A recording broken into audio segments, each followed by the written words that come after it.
সবাইকে আসসালামু আলাইকুম। বাইক মার্ট বিডির পক্ষ থেকে আমি ফিরে আসলাম আপনাদেরকে একটা ছোট্ট আপডেট দেওয়ার জন্য। দেখেন, আপনার বাসা যদি ঢাকার বাইরে থাকে, বাংলাদেশের যে কোনো অঞ্চলে কিন্তু আপনার বাইকটা আপনার বাড়ি পর্যন্ত পৌঁছে দেওয়া যাবে।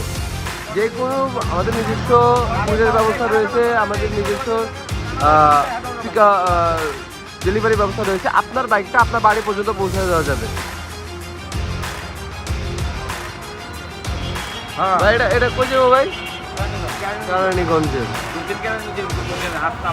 হাসনাবাদ, দক্ষিণ কেরানীগঞ্জ। তো এই ভিডিওটা করার উদ্দেশ্য হলো যে আপনাকে এটা জানান দেওয়া যে আপনার বাইকটা কিন্তু আপনি যদি না আসতে পারেন, তাও আমাদের সাথে কথা বললে আপনার বাইকটা কিন্তু আপনার বাড়ি পর্যন্ত পৌঁছে দেওয়া যাবে। সুজুকি জিক্সার, মোনোটন, এবং আপনি আর যদি আপনি নিজে আসেন সেক্ষেত্রে আপনার বাইকটা ঢাকার বাইরে আপনার সাথে আপনি বাইকের সাথে চলে যেতে পারবেন।